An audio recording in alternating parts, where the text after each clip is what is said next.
नमस्कार सर्वांना. श्री स्वामी समर्थ.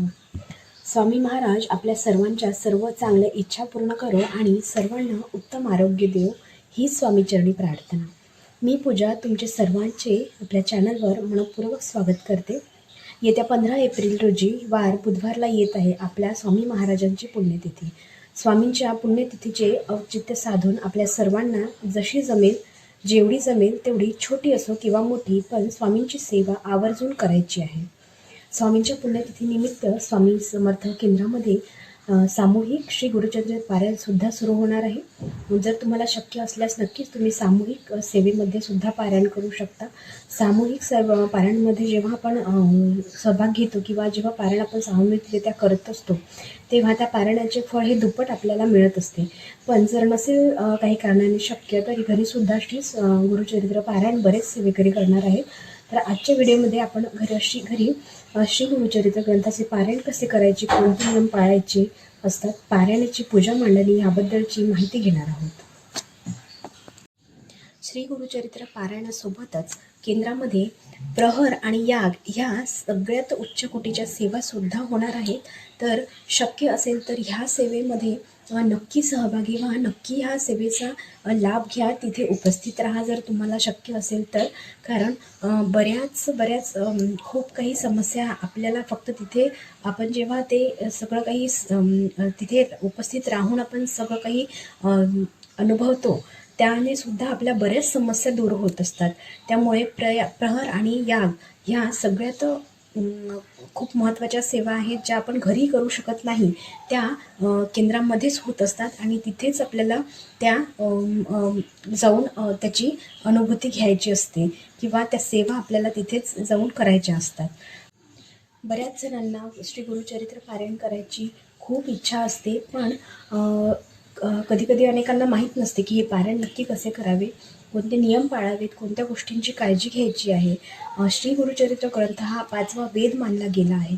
अतिशय दिव्य आणि पावन असा आणि पवित्र असा ग्रंथ आहे. त्यामुळे ह्या ग्रंथाचे पारायण हे नियमानेच व्हायला असावे. तर आजच्या व्हिडिओमध्ये या सर्व प्रश्नांची सविस्तर उत्तरे मिळणार आहेत, म्हणून हा व्हिडिओ शेवटपर्यंत नक्की बघा. आणि हो, चॅनल सबस्क्राईब अजून नसेल केले तर आताच नक्की सबस्क्राईब करा आणि बेल आयकॉनवर क्लिक नक्की करा, म्हणजे तुम्हाला येणाऱ्या प्रत्येक व्हिडिओची नोटिफिकेशन मिळणार. तर सुरुवात करूया व्हिडिओला. श्री गुरुचरित्र ग्रंथ हा सामान्य नाही, त्यामुळे हा ग्रंथ केव्हाही काही आपल्याला कसाही हाताळायचा नसतो, कुठेही असा ठेवायचा नसतो. ग्रंथ व्यवस्थित लाल किंवा पिवळ्या कापडामध्ये कव्हर करूनच हा ग्रंथ आपल्याला ठेवायचा आहे.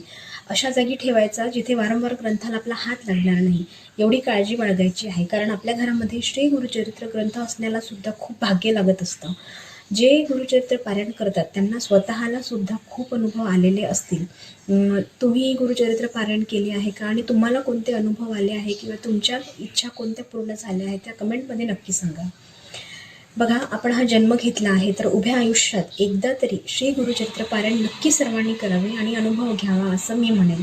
कारण हा ग्रंथ आपल्याला आयुष्यात सगळं काही देऊन जातो.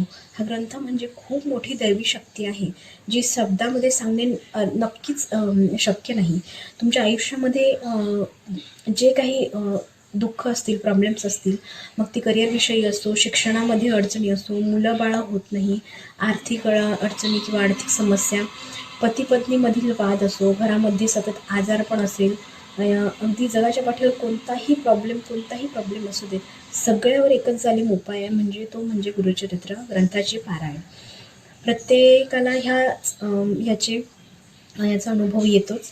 येत्या 9 एप्रिलपासून 7 दिवसीय श्री गुरुचरित्र पारायण सगळ्यांनी बरेच लोक करत आहे. तुम्हीही असा 15 एप्रिलला स्वामींची पुण्यतिथी आहे, त्या दिवशी पारायणाची सांगता करता येते. पारायणाची सांगता ही 8व्या दिवशी करायची असते. तर आता बघूया पारायण कसं करायचं आहे. तर श्री गुरुचरित्र पारायण हे वेगवेगळ्या प्रकारे करता येते. 3 दिवसीय सुद्धा करता येते आणि 7 दिवसीय सुद्धा करता येते. ग्रंथामध्ये एकूण 53 अध्याय आहेत, 1 ते 53 अध्याय आहेत. तर 1 दिवसीय पारायण हे खूप कठीण असतं करायला, फार लोकांना ते जमत नाही. 3 दिवसीय तुम्ही करू शकता जर तुम्हाला तेवढी बसण्याची हे असेल, तुमच्यामध्ये कॅपॅसिटी असेल तर तुम्ही 3 दिवसीय सुद्धा करू शकता किंवा 7 दिवसीय केलेलं सगळ्यात उत्तम आणि सगळ्यात जे प्रचलित जो प्रकार आहे तो 7 दिवसांमध्येच 7 दिवसांचाच आहे पारायणाचा. हे 7 दिवसामध्ये पारायण पूर्ण केले जाते. तर प्रत्येक दिवशी ठराविक अध्याय वाचले जातात. जसं जी गुरुचरित्र पारायणाची जी आपली पोथी आहे त्याच्यामध्ये सगळं काही सविस्तर वर्णन म्हणजे सांगितलेलं आहे की पारायण कसं करायचं आहे, आदल्या दिवशी काय करायचं आहे किंवा कोणते नियम पाळायचे आहेत, सगळं काही त्याच्यामध्ये उल्लेख आहे केलेला, सगळं काही डिटेलमध्ये दिलेलं आहे. तरीही एकदा मी सांगून देते. तर अध्याय पहिल्या दिवशी जेव्हा आपण पारायणाला सुरुवात करणार आहोत, तर 9 तारखेला आपण सुरुवात करणार आहोत. तर त्याच्या आदल्या दिवशी म्हणजे 8 तारखेला आपल्याला 1 गाय आणि 4 कुत्रे यांना चाणक्या खाऊ घालायचे आहे. पोळी जी करतो आपण त्याच्या छोट्या छोट्या चाणक्या बनवून ती 4 कुत्रे आणि 1 गाई यांना आपल्याला खाऊ घालायचं आहे. त्यानंतर दुसऱ्या दिवशी पारायणाला बसताना संकल्प करायचा असतो. संकल्प कसा करायचा हे सर्वांना माहिती आहे, या आधीच्या बऱ्याच व्हिडिओमध्ये सांगितलेलं आहे. तर संकल्प तुम्हाला करायचा आहे. त्यानंतर पारायणाला बसायचं आहे. शक्यतो पारायणाची जी वेळ आहे पारायण वाचण्याची ती पहाटे 3 पासून ते संध्याकाळी 4 पर्यंत पारायण आपल्याला वाचून घ्यायचं आहे. यामधली कोणतीही वेळ तुम्ही ठरवून घेऊ शकता तुमच्या सोयीनुसार, पण वेळ एकच ठेवायची आहे. त्यानंतर त्या वेळेमधील सुद्धा 12 ते 12:30 ही वेळ, ह्या वेळेमध्ये पारायणाचे वाचन करता येत नाही, कारण 12 ते 12:30 ही श्री दत्त महाराजाचा भिक्षेचा वेळ असल्यामुळे तेव्हा आपल्याला पारायण किंवा इतर कोणत्याही सेवा आपण करू शकत नाही. तर ही वेळ वगळता बाकी पहाटे 3 पासून म्हणजेच ब्रह्ममुहूर्तापासून ते संध्याकाळी 4 वाजेपर्यंत पारायण केव्हाही करता येते. संध्याकाळी करू शकत नाही. 4 नंतर नाही करताना 4 पर्यंत करू शकतो. त्यानंतर पहिल्या दिवशी अध्याय 1 ते 9, दुसऱ्या दिवशी अध्याय 10 ते 18, तिसऱ्या दिवशी अध्याय 19 ते 24, चौथ्या दिवशी अध्याय 25 ते 31, पाचव्या दिवशी अध्याय 32 ते 37, सहाव्या दिवशी अध्याय 38 ते 45, सातव्या दिवशी अध्याय 46 ते 53. तर ह्या प्रकारे या सिक्वेन्सनीच आपल्याला अध्याय पूर्ण वाचायचे आहे.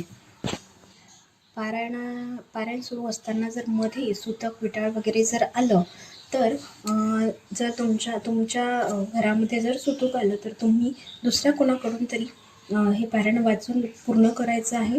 पारायण पूर्ण करून घ्यायचं आहे दुसऱ्यांच्या हातून कोणाच्याही, पण ते तसंच सोडता येत नाही. त्यामुळे सुतक किंवा विटाळ आल्यास घरातील तुम्ही जर विटाळ आला तर मासिक धर्म वगैरे आला तर तुम्ही घरातील इतर कोणत्याही व्यक्तीकडून ते वाचून घेऊ शकता. पण तुम्हाला तेवढं पवित्र पाळणं गरजेचं आहे. त्या दिवसांमध्ये तिथे कुठे हे होणार नाही याची तुम्हाला नक्की काळजी घ्यायची आहे. त्यानंतर जर सुतूक असला तरीही तुम्ही दुसऱ्यांच्या कोणाच्या तरी किंवा ब्राह्मणाच्या हातून सुद्धा गुरुचरित्र पारायण पूर्ण करून घेऊ शकता. बघा, या ग्रंथामध्ये 1 ते 53 अध्याय आहेत. प्रत्येक अध्याय हा आपल्याला काही ना काही खूप काही शिकवून जातो. त्यामुळे एक अध्यायाचे खूप जास्त महत्त्व आहे. आणि गुरुचरित्र ग्रंथ हा सर्व नियम काटेकोरपणे पाळूनच करायचा असतो. त्यामुळे माझी एकच विनंती नक्कीच राहील की जर तुमच्याने नियम पाळणं होत असेल तरच पारायण नक्की करा आणि नियम पाळूनच करावे, कारण गुरुचरित्र ग्रंथ हा खूप शक्तिशाली ग्रंथ आहे. गुरुचरित्राचे पारायण हे कोणीही व्यक्ती करू शकतो. मुलं मुली, स्त्री पुरुष हे कोणीही सर्व पारायण करू शकतात. मूळ गुरुचरित्र ग्रंथ हा स्त्रियांनी वाचू नये असे म्हणतात, पण दिंडोरीप्रणीत श्री गुरुचरित्र ग्रंथाचे पारायण हे सर्वजण करू शकतात, स्त्रियासुद्धा मुलीसुद्धा. त्यानंतर म्हणजे गुरुचरित्र पारायण काळात सुद्धा आपल्याला स्वामींच्या नित्यसेवेमध्ये खंड पडू द्यायचा नाही आहे. रोजची नित्यसेवा जी आहे 3 अध्याय आणि 11 माळी जप ही नित्यसेवा रोजची करायची आहे. त्यानंतर जर दुसऱ्या कुठल्या सेवा तुमच्या सुरू असतील, व्रत वगैरे असतील तर ते सुद्धा सुरूच ठेवायचे आहे. इतर सेवेमध्ये सुद्धा खंड पडू द्यायचा नाही आहे.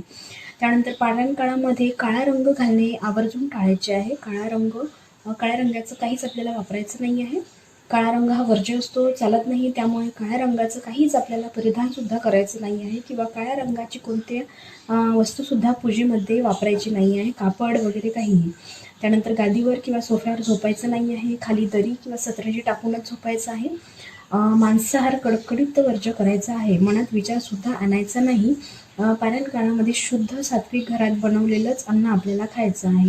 परान्न खायचं नाही आहे. जर तुम्ही कुठे बाहेर राहत असाल, हॉटेलचं किंवा तुम्हाला मेसचं खावं लागत असेल, तर तिथे तुम्ही पैसे देऊन खाता, त्यामुळे तुम्ही ते खाऊ शकता. त्यानंतर ग्रंथ वाचताना ग्रंथाची पाने जेव्हा आपण पलटवतो तेव्हा बरेच लोकांना सवय असते बोटाला थुंक लावून आपण पानं पलटवायची, पण ह्या ग्रंथासोबत प्लीज असं नका करू. त्यानंतर ग्रंथ हा पाटावर ठेवूनच वाचायचा आहे. पारायण काळामध्ये 7 दिवस आपण पारायण करणार आहोत, तेव्हा 7 दिवस अगदी पहिल्या दिवशीपासून ग्रंथपूजा मांडणीच्या समोर एका पाटावर लाल किंवा पिवळ्या कपड्यामध्ये झाकून ठेवायचा आहे. ग्रंथ हा हलवायचा नाही. प्रत्येक दिवशी वाचन करताना फक्त कापड काढून परत तसंच झाकून ठेवायचं आहे. ग्रंथ जागेवरून उचलायचा नाही आहे. गुरुचरित्राचे पारायण हे केवळ धार्मिक कर्म नाही, हे एक दिव्य अनुभव आहे, जो बऱ्याच लोकांनी घेतला आहे. हा असा अनुभव जो तुमच्या आयुष्य आतून बदलवतो, मन निर्मळ करतो आणि गुरुकृपेचा वर्षाव करतो. जर हा व्हिडिओ पाहून जर तुम्हाला गुरुचरित्र पारायण करायची इच्छा मनामध्ये आली असेल, तर नक्कीच ही स्वामींची, दत्त महाराजांचीच इच्छा आहे की तुम्ही गुरुचरित्र पारायण करावे. कारण सेवा करणारे आपण कोणीच नाही आहोत.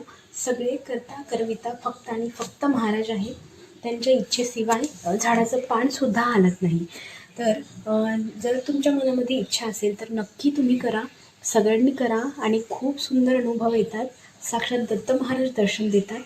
तर तुम्ही यापूर्वी श्री गुरुचरित्राचे पारायण केले आहे का? तुमचा अनुभव कमेंटमध्ये नक्की सांगा. तर आजच्या व्हिडिओमध्ये एवढंच. भेटूया पुन्हा नवीन व्हिडिओमध्ये. तोपर्यंत श्री गुरुदेव दत्त. श्री स्वामी समर्थ महाराज की जय.